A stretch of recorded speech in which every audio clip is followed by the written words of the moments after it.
Kui sulle meeldib matkamine, tegutsemine lastega, toidu tegemine, võõrad maad ja miks mitte ka mõnusad kesvamärjukesed, siis on see kanal just sulle. Konkreetne playlist räägib meie 1 kuu ja 1 nädala pikkusest reisist. Liikuval kaardil näete põhilisi sihtkohti, kuid tegelikult juhtus palju rohkem. Räägime igast kämpast eraldi, aga ei tee seda sellises klassikalises mõttes, kus räägitakse mitu WC-d oli või palju õlu paaris maksis. Vaid katsume edasi anda vaibi, mis konkreetses kämpas valitses, millised olid inimesed ja millise tunde koht jättis.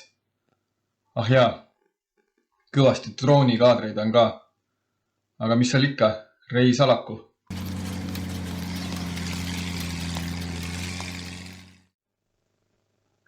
Olen alati öelnud, et tahame vlogida päris elust, aga seekord olin küll dilemma ees, et ühest kämpingust üldse rääkida.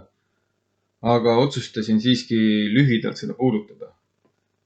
Tegu siis kämpinguga number 226 Rosalinn, mis asub Varssavi vahetus läheduses. Alguses jättis koht päris hea mulje. Seal oli suur mänguväljak, hiiglaslik dinosaurus ja kõik tundus puhas ja kasitud. Aga sel hetkel, kui läksime nende miniloomaaeda, siis saime aru, et midagi on päris valesti.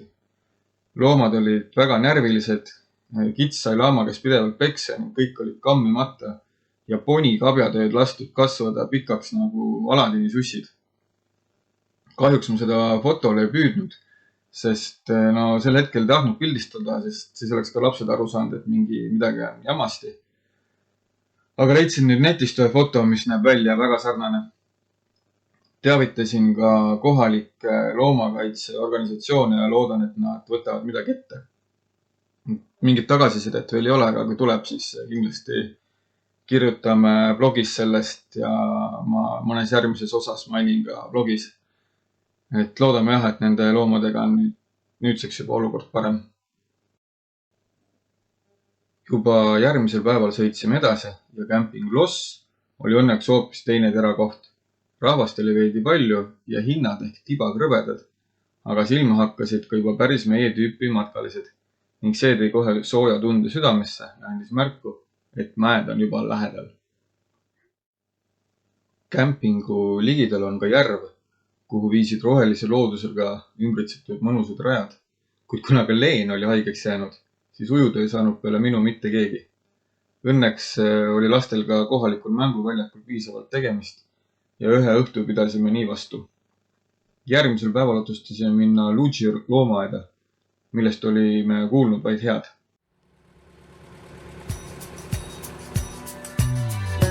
Väljan suvi on end, voodist välja vean, seisan peegli ees ja juuksed korda sean. Mind täna kilomeetreid, sadu ootamas on ees, et jõuda sinna, kus ootab minu mees. Istun autosse ja lasen aknad alla, huuli värvin enda 120 sees, juuksed lehvivad, olen teel. Järgmiseks päevaks oli Leenulisega üha läinud nii hulluks, et ei olnudki muud teha, kui minna reisi jooksul esimest ja paraku mitte viimast korda EMO-sse. Mina võtsin südame rindu ja läksin lastega Luigi loomaaeda. Etteruttavalt võin öelda, et Leen veetis EMO-s terve päeva, aga kuna tema seis ei olnud kriitiline, siis õhtuks ikkagi vastuvõtule ei pääsenud. Õnneks olid meil kaasas antibiootikumid, mis olid mõeldud Mirdile, et kui tal köha äkki kõrva lööb. Ja konsulteerisime arstiga ja hoopis Leen võttis need ise sisse ning õnneks juba mõne päevaga läks tal olukord paremaks. Ma ütlen ausalt, et meie pere ei ole kindlasti loomaaedade suur fänn, aga Luigi loomaaed jättis ikkagi päris hea mulje. Kõik oli puhas ja korras ning tõesti oli näha, et antud tingimustes püütakse loomadele luua nii hea olemine kui vähegi võimalik. Lahe oli ka see, et kui Tallinna loomaaias võib näha läbi klaasi, kuidas jääkaru juub vee all, siis Poolas oli sarnase vaatlemise võimalus loodud ka elementidele, krokodillidele, haidele, raidele ja isegi pingviinidele.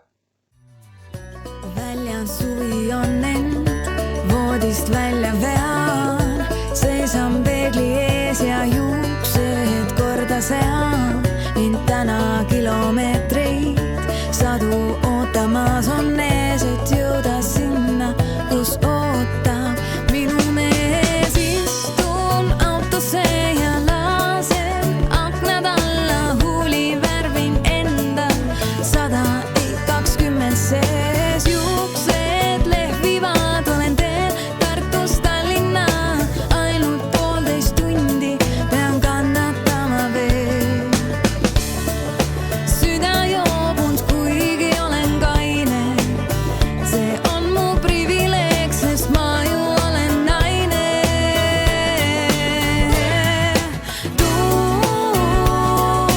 Tule mu juurde, mind haara sülle ja hammusta hoolde. Tule mu juurde, kõik mured soodustavad lendavad tuulde. Kohale ma jõuan, armsad silmad ootavad mind ees. Suveilma ja kruusateed nii kodused, suudlusega lendu lased liblikad mu sees. Tahan ainult veel ja veel ja veel. Päike mängimas me peal sillerdavas vees. Süda ootab, mis on veel meil täna ees. Heinalõhn ja Koplis ringi jooksvad hobused, see ongi minu armas kodutee.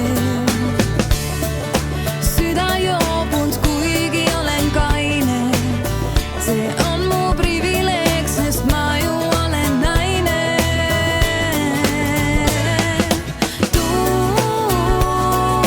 Tule mu juurde, mind haara sülle ja hammusta hoolde.